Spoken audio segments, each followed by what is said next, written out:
E, e, e, e, e, e, e, e, e, e.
Good morning, everyone.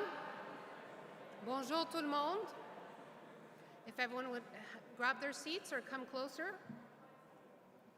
Je me présente avec mon titre professionnel, Maître Catherine Stephanou, avocate de profession et votre maîtresse de cérémonie ce matin. My name is Catherine Stephanou, and I have the pleasure of being your host for the next hour, where we'll learn a little more about the BrainBox AI, Trane Technologies AI Lab and Showroom, and the vision behind it.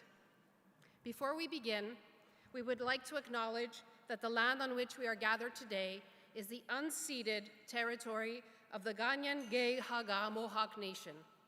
We are grateful for the opportunity to meet here today, and we acknowledge the enduring presence, contributions, and resilience of the indigenous peoples across this great land. Bienvenue dans le futur de l'innovation climatique.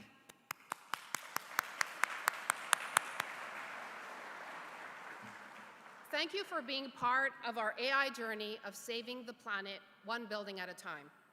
I am personally proud of the founding vision behind the AI Lab.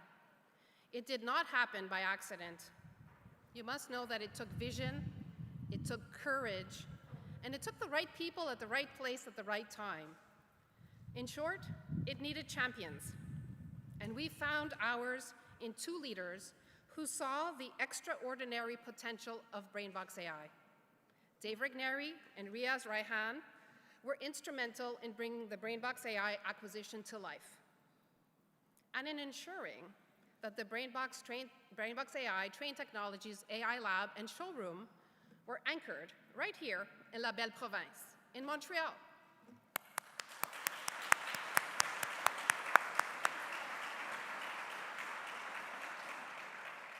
So we found our champions, and what better way than to start this day than to hear from one of those champions, Riaz Rahan.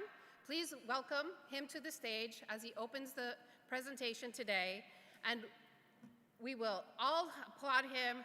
Riaz Rahan is the Senior Vice President and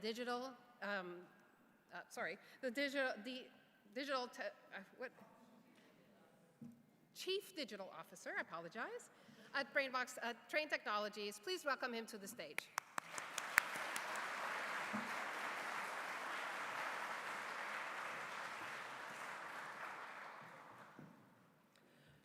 Ladies and gentlemen, good morning.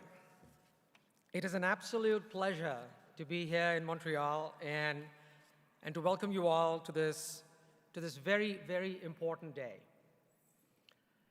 I have a great relationship with Quebec. I have a great relationship with this building. 15 years ago, when I was working at a software company called SAP, we actually leased a lot of space in this very building. So 15 years later, to be here in Quebec, in Montreal, to welcome all of you is both an emotional moment, but also a very satisfying moment. Thank you, Catherine, for those kind words. We take our responsibility very seriously, and we honor the great talent inside of Quebec. I want to welcome some very important dignitaries today. I want to start with Futse Kom. Futse, let's give him a round of applause.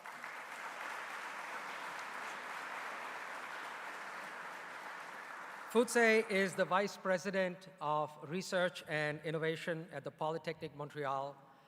He has a number of degrees and he's done some great work. You'll be hearing from him later on today when we invite him over for the panel. I also want to welcome Tina Brimpilli. Tina, take a stand.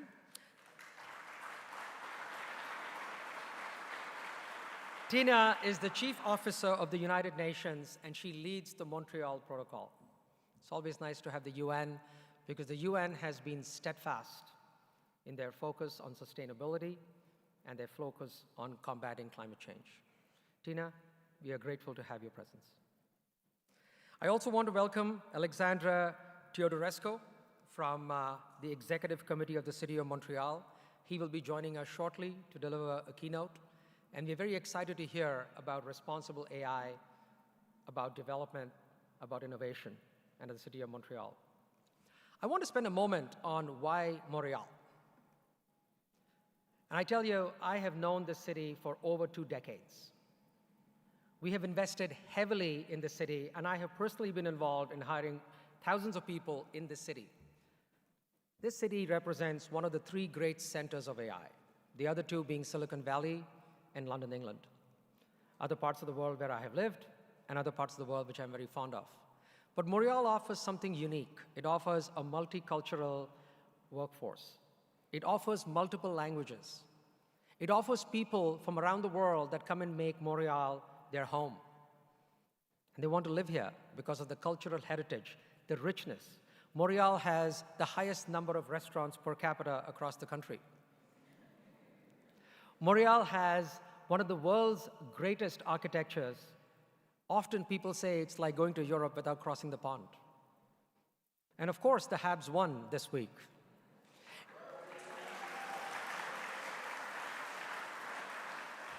Now, many people believe that hockey is the national sport of Canada. This is not true.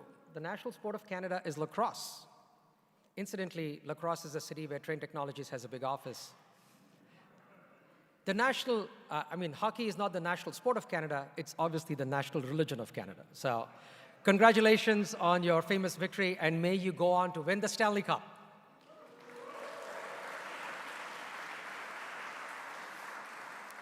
When I was in conversation with one of my esteemed colleagues, Catherine Stephanou, we would come to Montreal often, and we would meet with ministers, officials from the province of Quebec.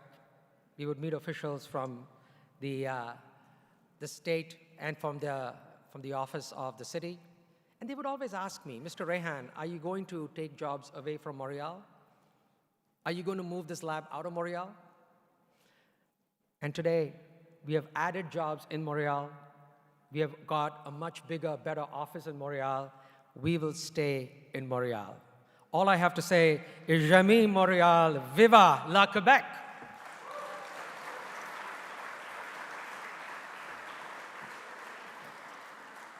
I want to welcome a very special man who has been the heart and soul of BrainBox for a very long time. He started his career in HVAC. He's been in controls for the better part of 3 decades. He understands the HVAC business and has a love for it, which is very rare. And I recognize this love very early in our relationship. Of course, I'm talking about the founder, the president, and the heart and soul of BrainBox. Let's hear it for Jean-Simon Van.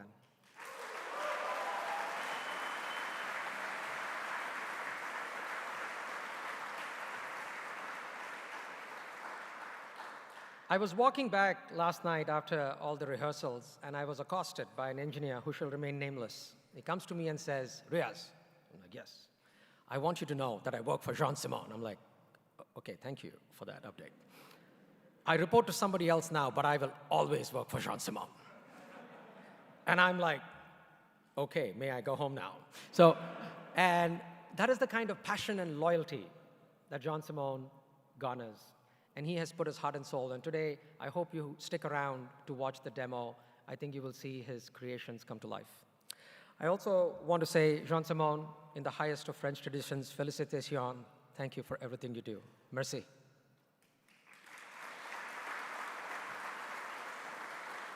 I want to acknowledge some of my ELT colleagues who have made it. Very excited to have them here. I will begin with Dr. Mauro Atala, a man who has over 25 patents, a man who has helped the aerospace industry do some great things, and we are fortunate to have him not only as our Chief Technology Officer, which he is, but also our Chief Sustainability Officer. Please welcome Dr. Atala.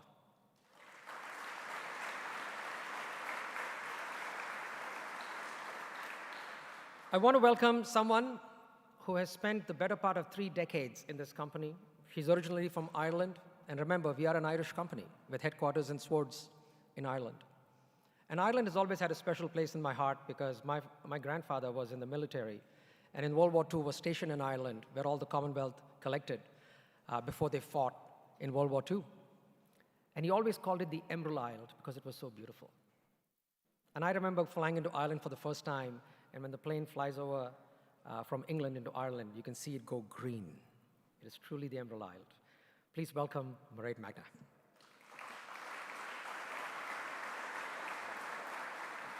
Mairead is our Chief Human Resources Officer and is someone who truly keeps her finger on the pulse of everybody at BrainBox and the broader Trane Technologies. I want to welcome two colleagues who couldn't make it today, but are here with us in spirit. Holly Paper, she's represented by Tim, by Mo, by Mark, and by Guy. Would you gentlemen please stand up and take a bow on behalf of Holly and that team?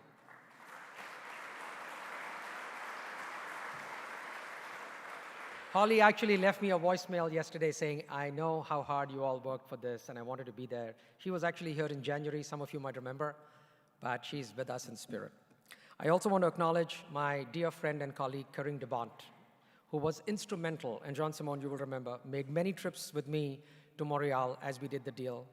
Corinne couldn't make it, and Corinne is our Chief Strategy Officer. She leads M&A, and Victoria Lazar. Victoria is stuck in New York. Her flight was canceled. They said, we can get you here in the afternoon. She said, no thanks. She was actually born in Montreal. Now, we all wish we were, but she was actually born here. And she is our Chief General Counsel and Senior Vice President. So I want to welcome all these folks. I also want to welcome two other CEOs who are in the crowd, and if you can please stand up. Joe Capes, the CEO of Liquid Stack, and Steven Zadarsky, the CEO of Nuvolo.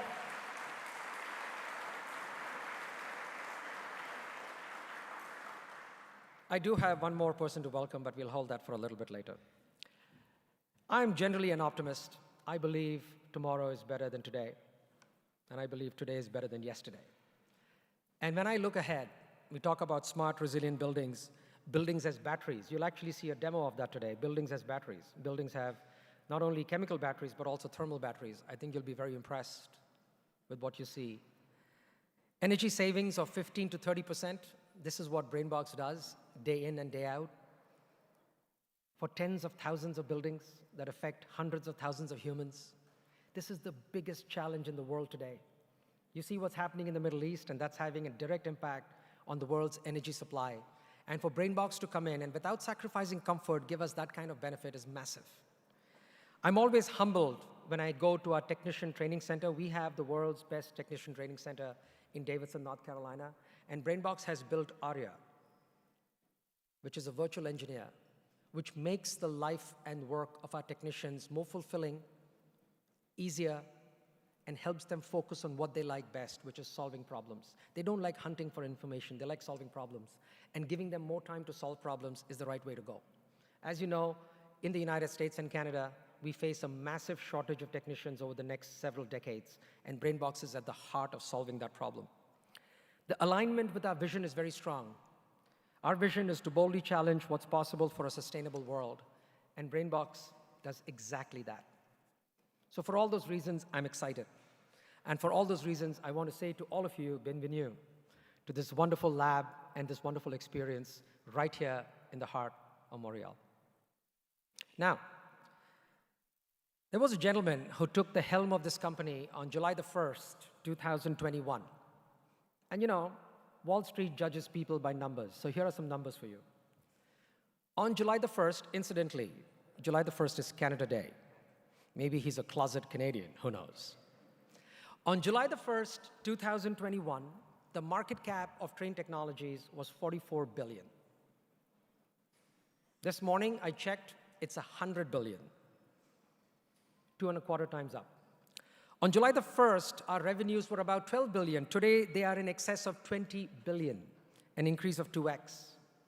On July the 1st, 2021, our employee base counted 36,000. Today, it is 45,000, an increase of 25%. On July the 1st, 2021, our stock price was $186. Today, it is almost $450. We briefly touched 500 2 weeks ago. Of course, I took a snapshot. Now, Wall Street judges people only by numbers. But you know and I know that we judge people by heart. We judge people by who they are, the values that they exhibit, the leadership that they bring. We judge people by how they treat other people. And there are 4 things that stand out for this gentleman, which I will point out. Number 1, sustainability. I have never met a leader at this level with a true, deep commitment to sustainability. For those of you that have had the privilege of visiting us in North Carolina, you will know that the main street in our campus is called Sustainability Way. I see it every day in the morning. I have not met an individual more excited about digital and AI. We chat every day in the morning at between 6:30 and 6:45. And this is top of mind. Truly believes this lab happened because of that vision and that support. This leader loves innovation. Dr. Atala runs an innovation process 2 times a year, and I have not met anybody who asks more questions or is more excited with childlike enthusiasm for what the world will look like 20 years from today. And I have not met a person who's more interested in the human side of leadership. And I think you all know who I'm talking about. Please welcome to the stage our boss, Dave Regnery.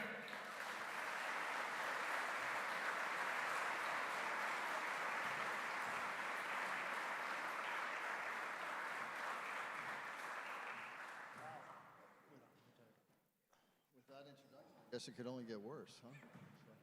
Hey, feel the excitement here, huh? This is exciting to be here. So,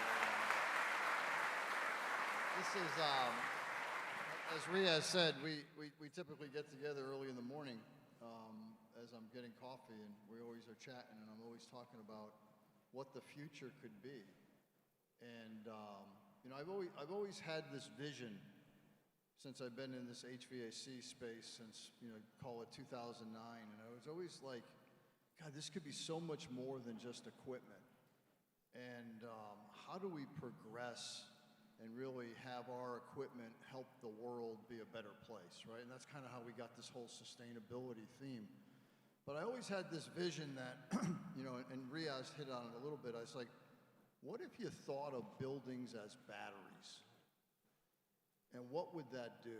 And you hear all the rhetoric today around we need more power on the grid. And the reality of it is if you talk to a utility company, they would tell you, we don't need more power on the grid, we need more balance in the system. And then back to my vision years ago, I would always sit there and say, buildings as batteries, if I could turn them on and turn them off, what would that look like? And then roll forward here a couple years ago, I guess it's been like 4 years now, we started working with this company called BrainBox.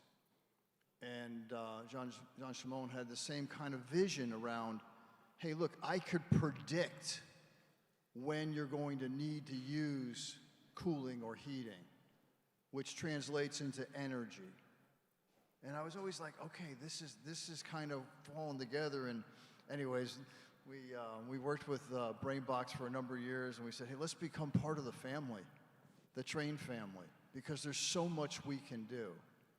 And I truly, in my heart, believe the greatest opportunity in front of Trane Technologies is smarter, more resilient buildings. Smarter, more resilient buildings. Buildings use 30% of all the energy produced in the world. 30%. And 40% of that is for heating and cooling. And we know, because we've done hundreds of thousands of energy audits, most buildings waste about 30% of all the energy that they pay for. That's the opportunity in front of us. So why am I so excited to be here today?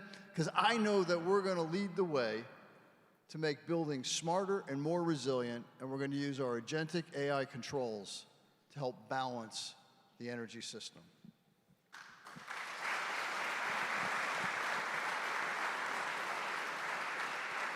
Dave, we have run out of chairs. That's how many people there are. Standing room only. I see Sam out there. Poor guy couldn't get a chair. I thought I only saw Sam in Switzerland. I don't know.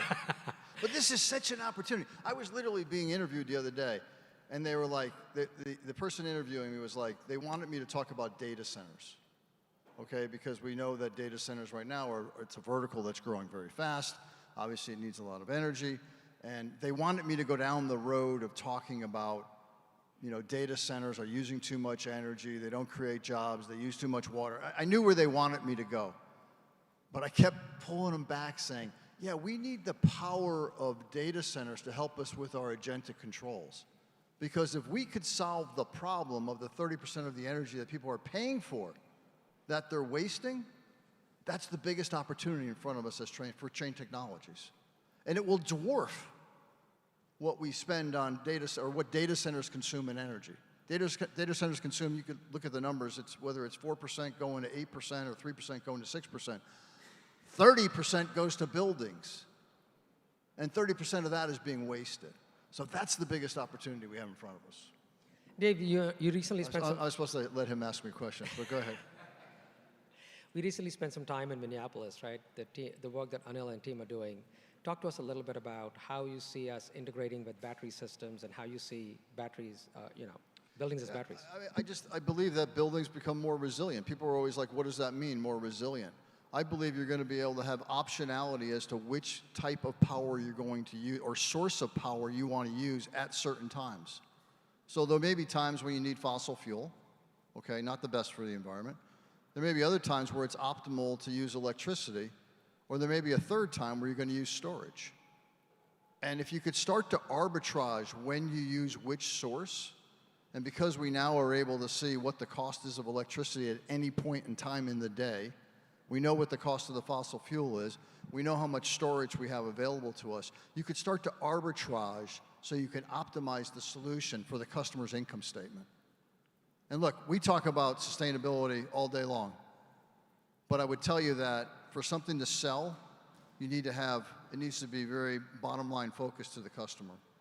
And we call it green for green, but in this case, I guarantee you're going to use you're going to have a lower carbon footprint, and you're also going to save the customer a whole bunch of money. So this isn't like pie in the sky anymore. We're really close to launching these products into the marketplace.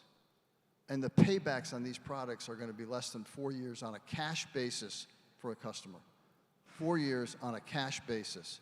So for those accountants in the audience, that would mean it's accretive in year one on your income statement. Why would you not do these solutions? So anyways, I'm excited about it. You can sense the passion, right? I just want to sell more. Where's Tim? I'm looking for him in the back. There you are. You recently, this morning, spent some time with some of our early talent. Why is that so exciting for you? I believe that the one thing that will differentiate one company versus any other company is the culture that you create within that company. And as a CEO, a big part of my role, in fact, people would say it's 100% of my role, is to develop the culture in Trane Technologies. And I always tell people I want a diverse, inclusive, uplifting culture, a culture that works towards yes, right? We challenge what's possible. No's a very safe answer. You know how many times you hear the word no in a day? Google it. Look it up. It's amazing how many times you hear the word no. You know that a toddler can hear the word no over 300 times in a day? Right? I want a culture where we say yes. I want a culture that says we can challenge that. I want a culture that walks in the shoes of our customer and says, how can we help you? And the reason why I spend a lot of time with new talent coming into our organization, I want to tell them a couple things. One, work in a place that you're going to be happy. Two, make sure you work for a company that has a greater purpose. Yeah, we had great financial performance. That's not what it's all about. How we do it maybe is what's it all about, but not the numbers themselves. And number three, we respect all of our employees, and we want all of our employees to bring their best self to work every day, because that's how cultures thrive.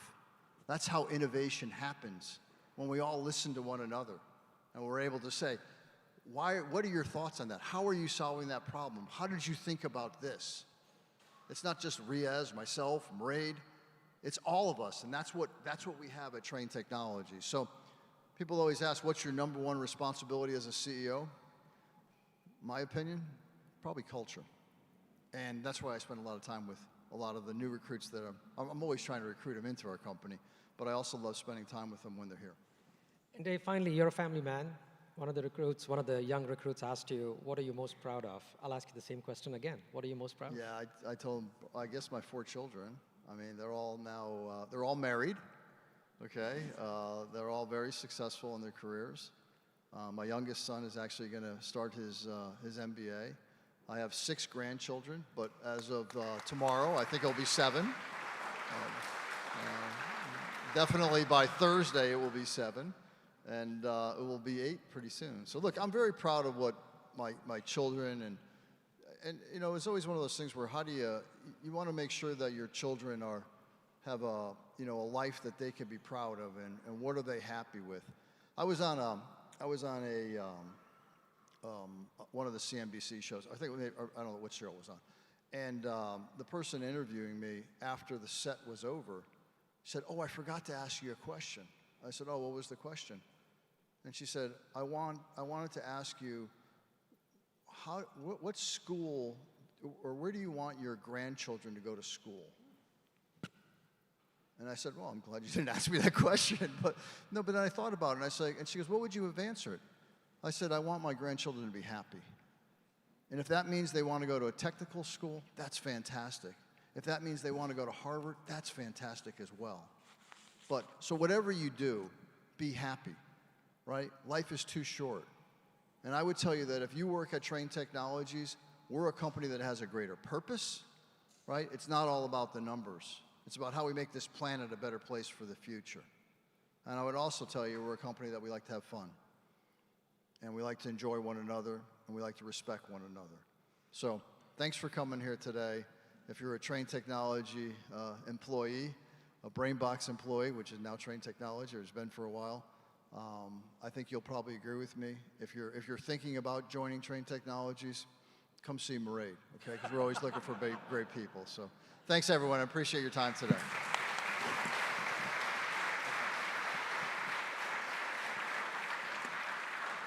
As I welcome back Catherine, let me share a lovely coincidence. We signed a MOU with BrainBox before we acquired them in the year 2020, 6 years ago. And is Patrick Tonka in the house? Patrick, stand up. If you are, stand up, Patrick. Patrick Tonka signed that MOU with BrainBox. And he sent me the MOU yesterday by email. And he said, "Riaz, look at the date." And the date, ladies and gentlemen, was May the 20th, today. We did not plan it. This was meant to be. Thank you, Patrick.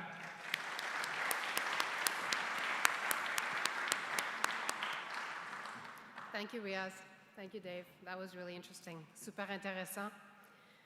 C'est maintenant avec grand honneur que j'accueille sur la scène un représentant de la Ville de Montréal parmi nous aujourd'hui. Comme vous le savez, Montréal est un pôle mondial de l'intelligence artificielle. Je cède maintenant la parole à Monsieur Alexander Teodorescu, Lead for Responsible Innovation and Performance on the Executive Committee of the City of Montreal.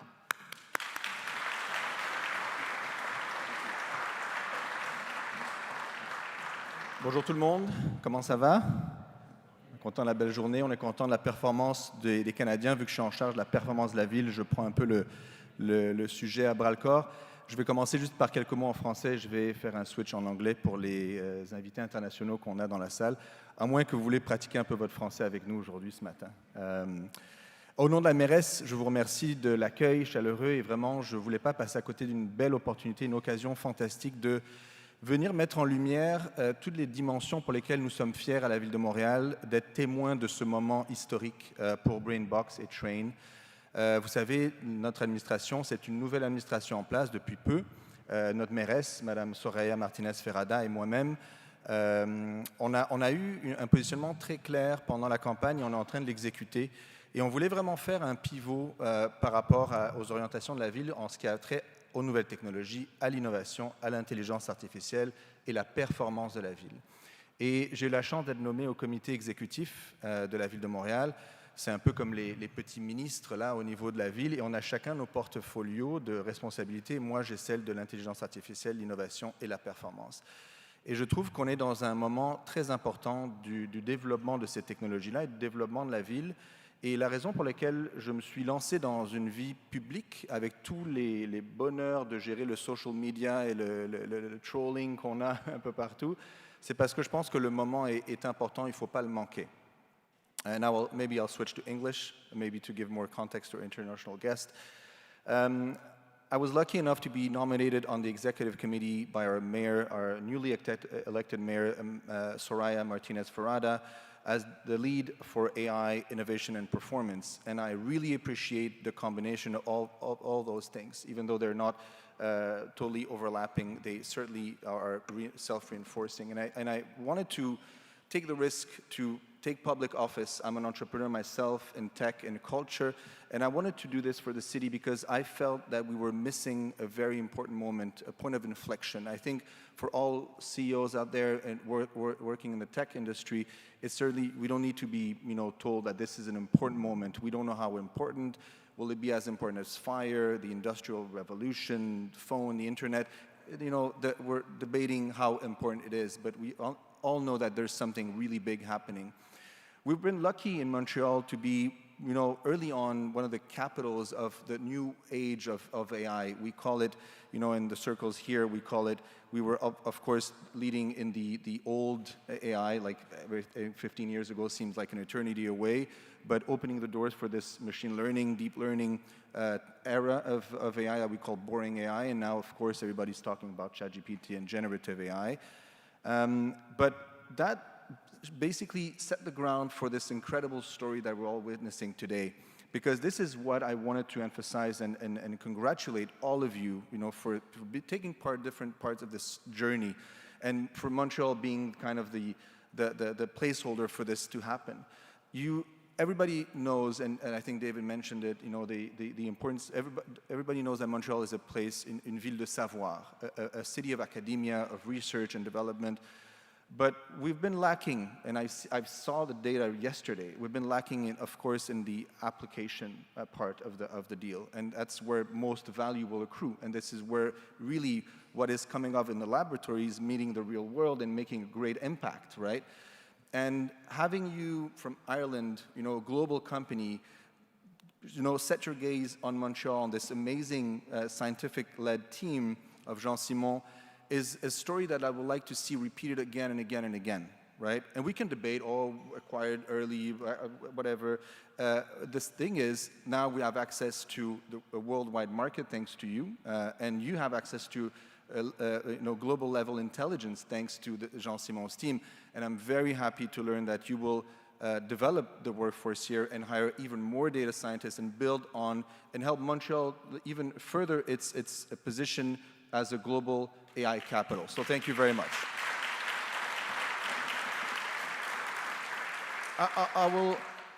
I could go on how and why this story is important, and we need to see more of it happen. And I hope this serves as an inspiration for a lot of founders who are still hesitant to launch their businesses in Montreal. But I will maybe finish by telling you what type of pivot we've done in administration since we've been in office for the past 6 months. We said very clearly that it's not acceptable that the city of Montreal has turned its back towards the entrepreneurial ecosystem. For 8 years, we've seen this link, this connection erode for whatever reason, and now it's time to rebuild it. Because the problems, the challenge that we face as a city, as a municipality, we will not solve them if we don't use the best brains, the best innovators, the best founders we have in the city.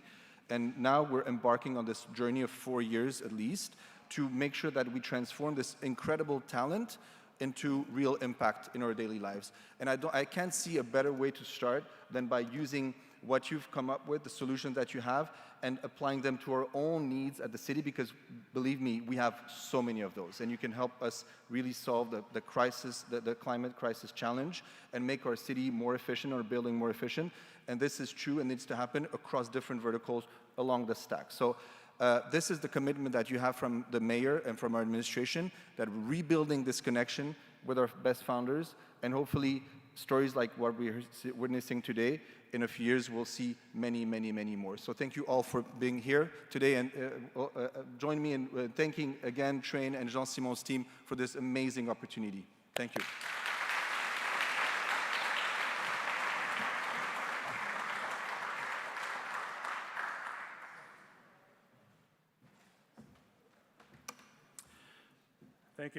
Thank you, Mr. Teodorescu. One more round of applause for Mr. Teodorescu.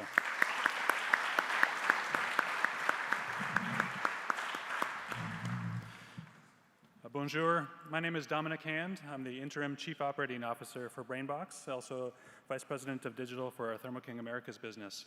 And I'm delighted to be here today to lead this discussion coming up with a panel of esteemed individuals that you met earlier when Riaz introduced them. So Futse, Tina, Moro, and Jean-Simon, if you'd please join me on the stage.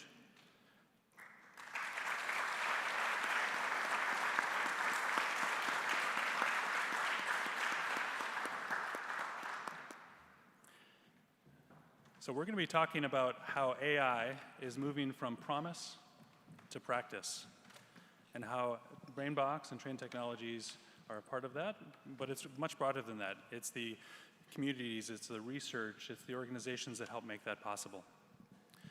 Since you already heard all the introductions, we won't do those over again unless anybody wants to add anything as I come to you with questions. But we're going to start where it all began with Jean-Simon. Jean-Simon, tell us about founding BrainBox and what you've learned along the way. Yeah, absolutely. So I would say that when you look at the opportunity at the beginning, it was kind of a very simple equation. Building already have control, it's already digital, the data is there, we're just going to go read that data, train the AI model, have these algorithms using this prediction, and then they're going to write back and command the equipment. Kind of a walk in the park, right? Surprising, nobody's done it before. And then you start. And there's a few people in this room which were part of the initial team. And then you try to connect to that building, and you realize that it's a little bit more complicated than you thought. There is a fascinating quantity, a number of control protocol that were deployed over the last 30 years in these buildings. Some of these control protocol, the company that sold it does not exist anymore, but it's still run in the building. So when you're trying to figure out how am I supposed to understand that protocol, you start to have a beginning of a clue of how difficult this journey is going to be. So right at the beginning, like, it was a challenge of we need to read that data and we need to extract it and start to do something with it. And when you finally go through that first protocol barrier, then you hit the second barrier, which is like, guess what? Garbage in, garbage out. And you receive that room sensor showing 600 Fahrenheit, and you go like, that's probably 60, but there's a sensor error. So you cannot feed the AI with that 600 because learning will not be giving you the output that you're looking for. And then you go like, okay, so we're really trying to interface with a jungle. How do you interface with a jungle? How do you become agnostic? How do you become plug and play in that type of event? So that was a huge challenge. And then you hit the second battle, which is people are really, really entrenched in their beliefs. And before they start to believe that what you're saying might be a real opportunity, they really need to see the hard proof. Otherwise, they just don't believe. So when we started BrainBox, there was about 20 of the people that I know in the industry that really took the time to call me and say, Jean-Simon, don't do this. You're going to hurt yourself. It's not going to work. You're going to lose money, time, and credibility. Don't do this. There's a reason why nobody has done it. And then you go like, okay, since I'm a bit stubborn, my wife would say, I decide not to listen and still try to do it. So that's it. And then the last barrier, and I'm going to wrap that segment of the question here, is when you read the book and you go like, well, it's easy to do model training and model inference and no human in the loop type of algorithm, which are modulating that boiler while you're sleeping.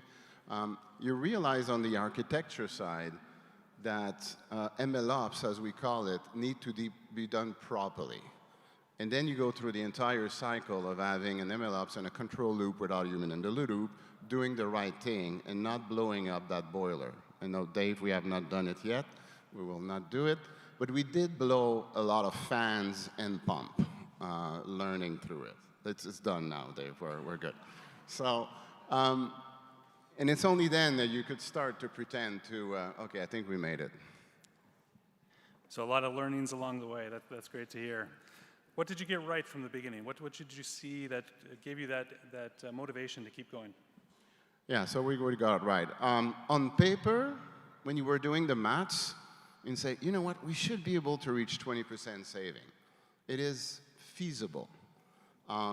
Reaching it in reality, having a building saving 20% energy with a collection of algo working together without fighting between them, and it's smooth and the customer is not complaining about a comfort problem, that was hard, but we were right. Definitely we're right on that 20%, and we're very, very happy.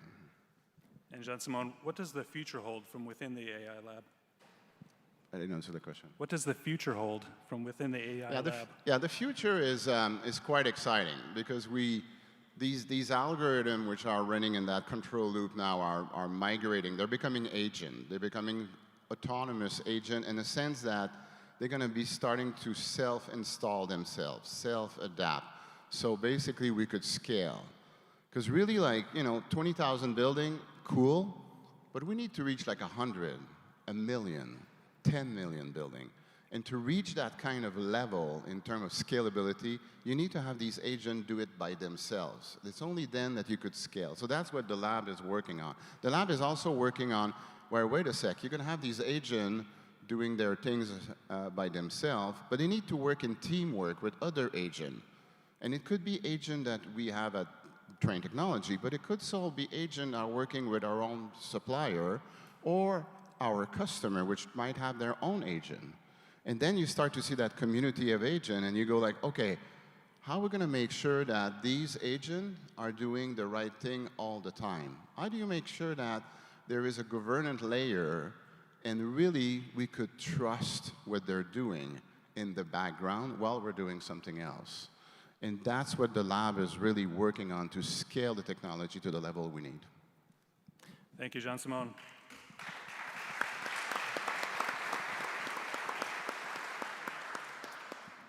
All right, Futse, we're coming to you next.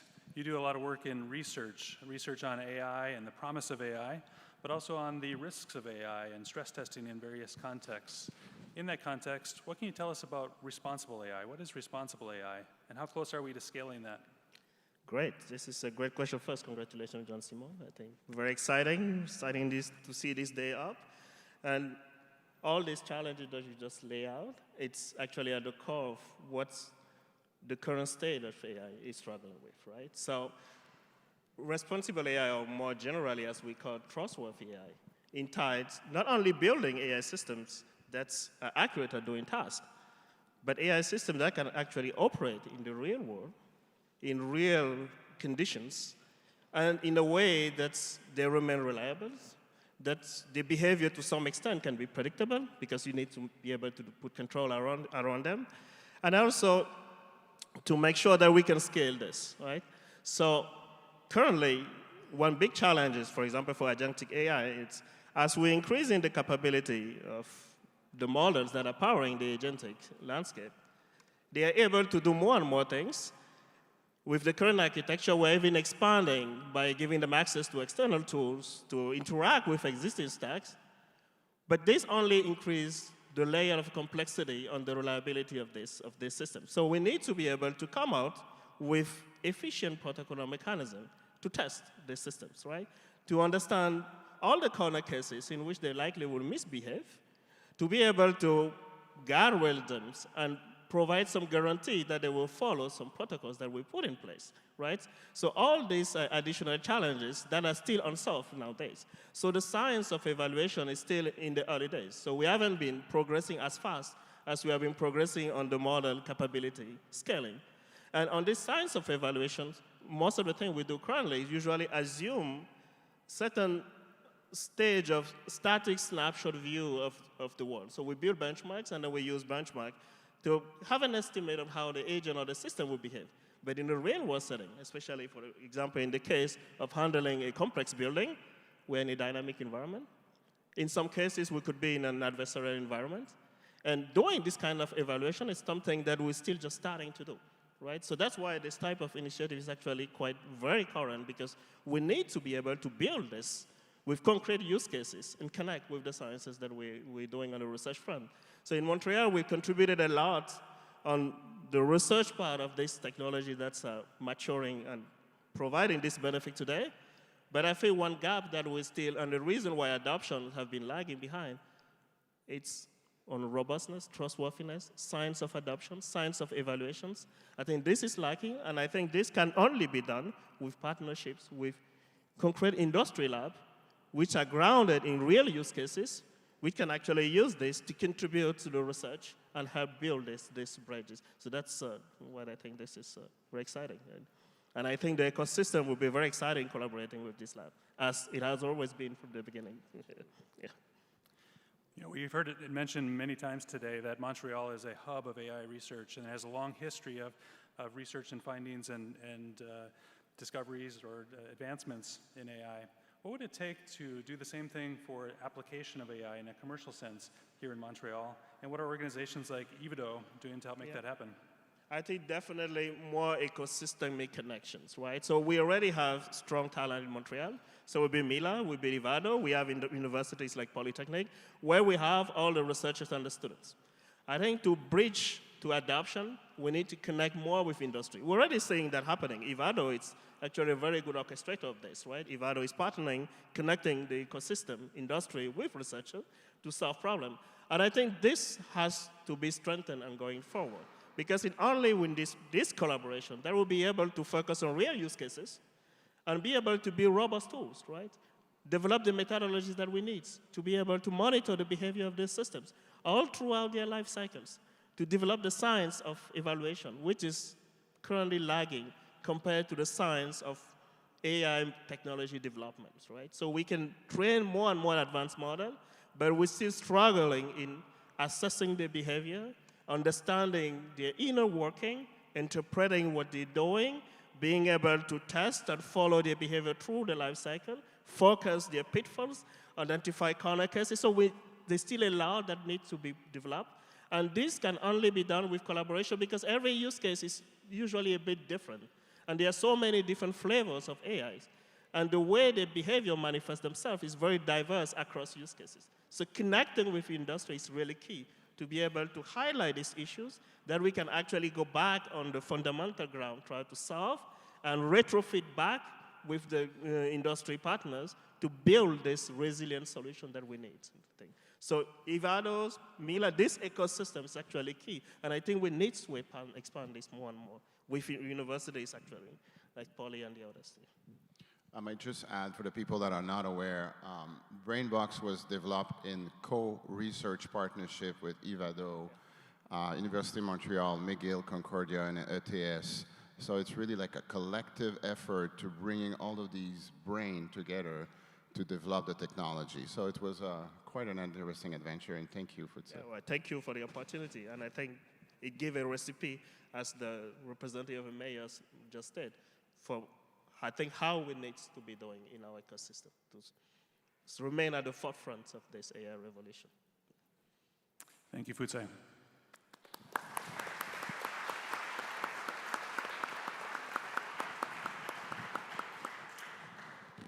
Tina, I'm going to turn it to you next, and we're going to talk about AI as a climate ally.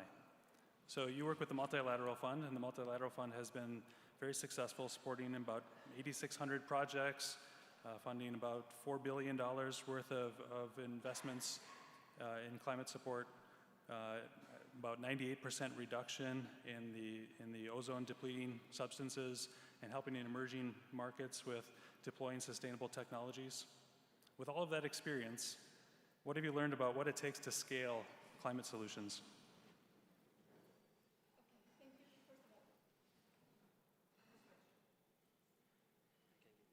Thank you very much for the invitation. I think I feel as an outsider in this group, but we have two commonalities. One is that we are very proud of being based in Montreal since 1991. And the second one is that we are a very small, very passionate team, that we have fun every day. Actually, in the winter days, we have a Mediterranean corner, thanks to my initial origin, that we sit there and we discuss. And we're very passionate about our work and about ensuring that the developing countries are not left behind. So why I'm here and what the Montreal Protocol is doing, and how its lessons can be replicated to climate change, right, and climate solutions. I think there are always 4 prerequisites for success. One is good science. Second is money, funds, because developing countries need financial support in order to adopt the technologies that they choose and not that we choose for them.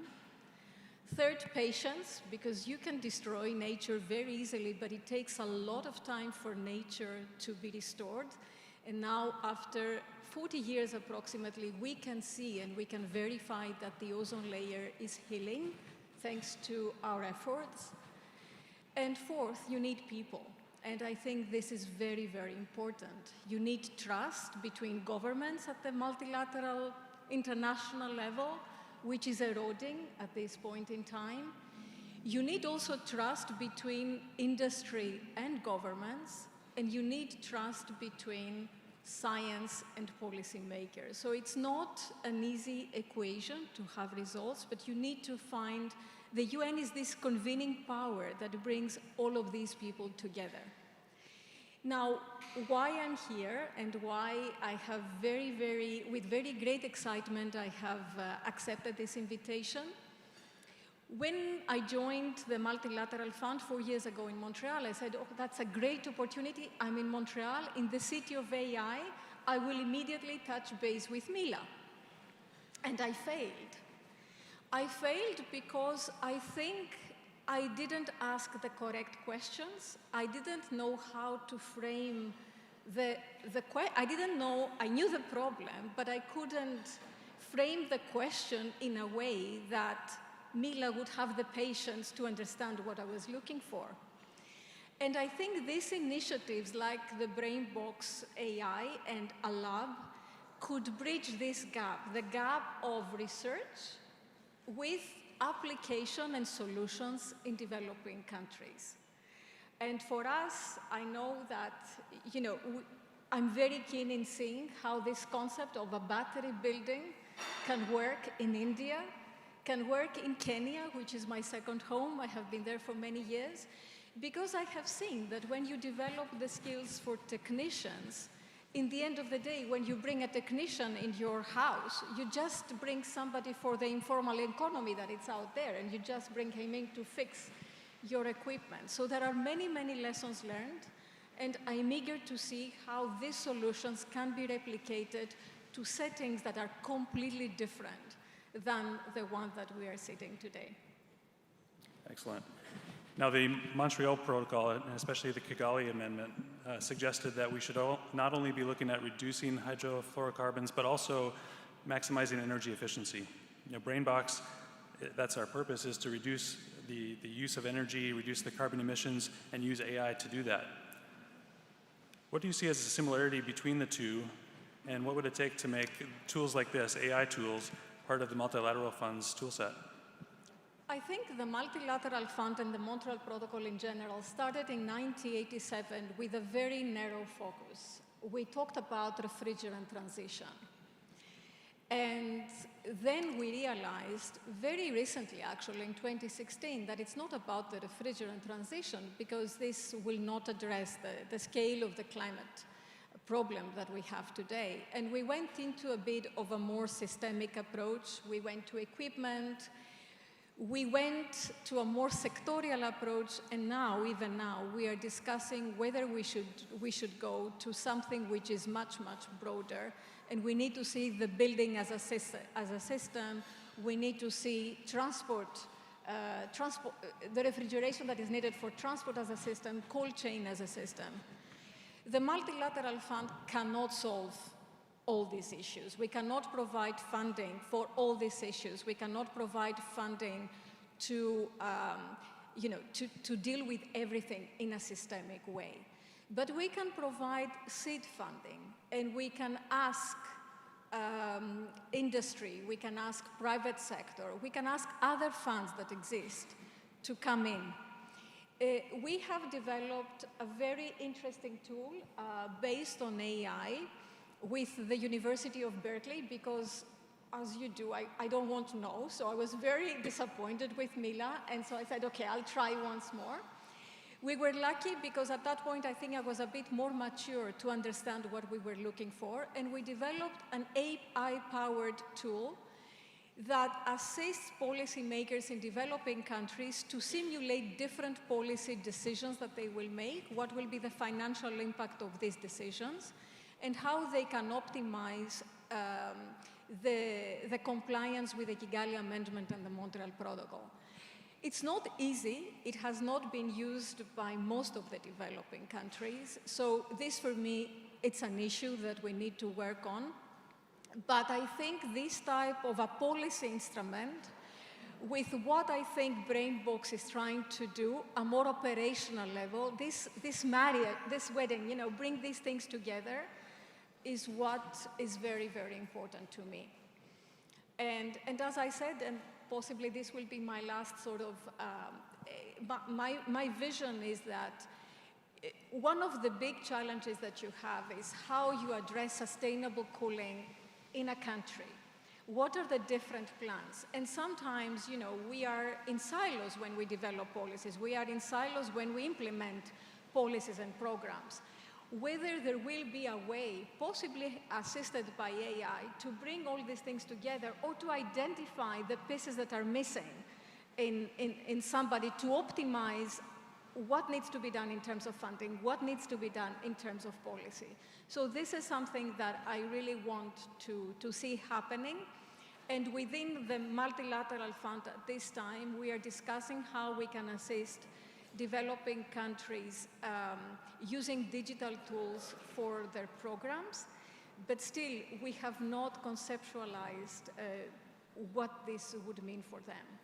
And in a period of time where you think that AI may also put at risk certain jobs, we also really focus in developing the skills for technicians in developing countries to be able to develop their own skills, their own performance, and to have, you know, a sort of a guaranteed job in the future.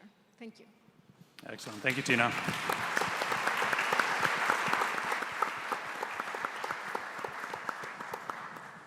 Mauro, now I'm coming back to you for the Fortune 500 company perspective about putting AI into practice. But let's start with Riaz's comment earlier about your title being both Chief Technology Officer and Chief Sustainability Officer. Not every company puts those two together. But what does that influence in terms of investments that we make as a company? Well, thank you for inviting me here. And I don't know if you remember, Dave, but I remember when we were talking, I was thinking about joining the company back in 24. That was one of the big questions that I have, right? It's not very common to have technology and sustainability in the same role. And I think everybody here could see Dave's passion about sustainability, and the interns could hear that he's passionate about engineering technology before. And that is one of the reasons why I joined the company.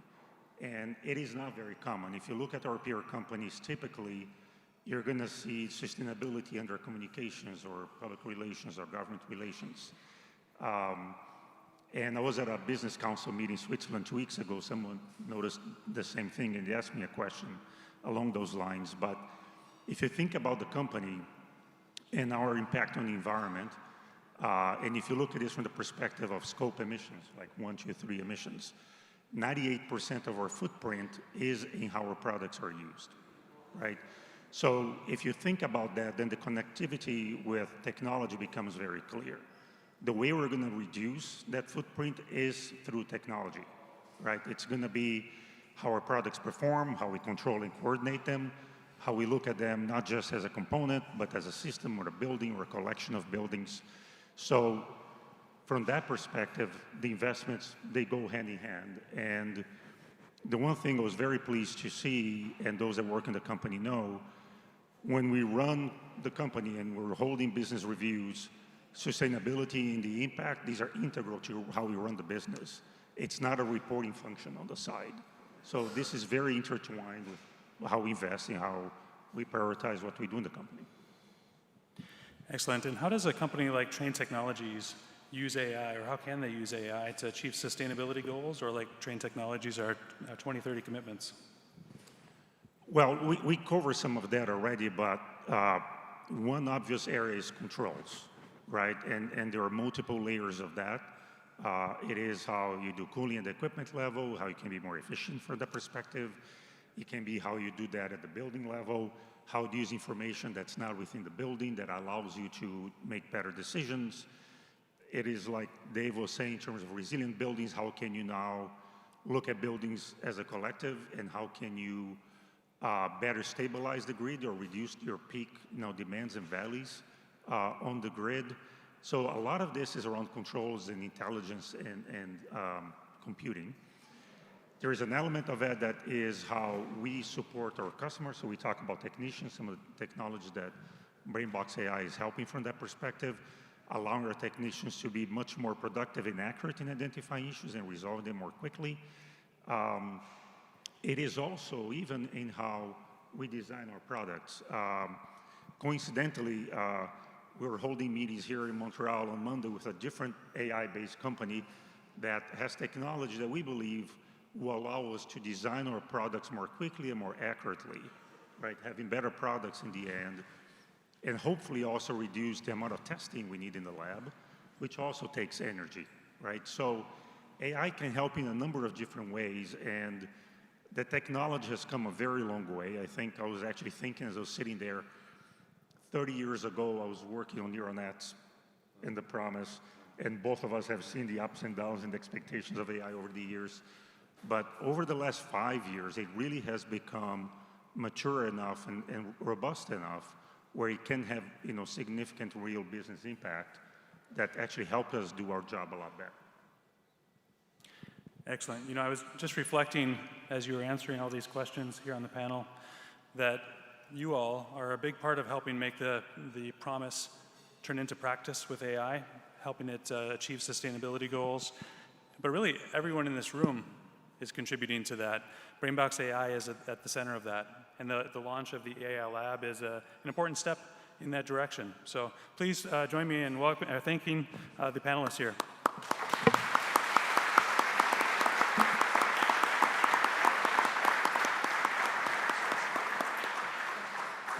And let's welcome back Riaz Rahan for some closing comments.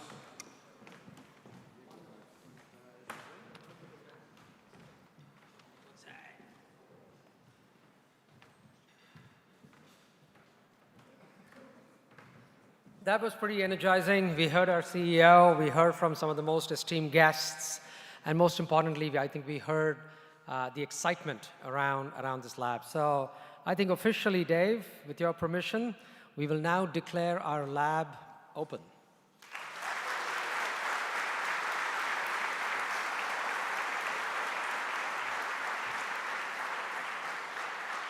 Listen, it's a great day. Rebecca and team have worked tirelessly.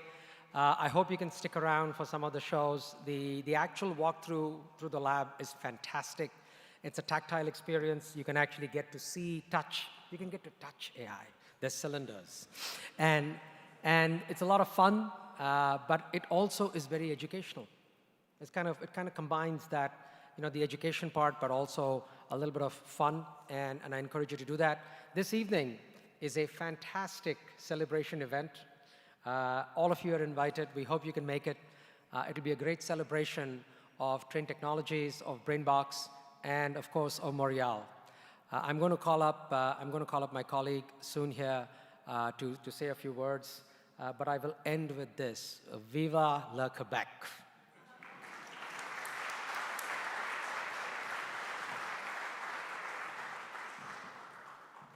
Thank you, Riaz.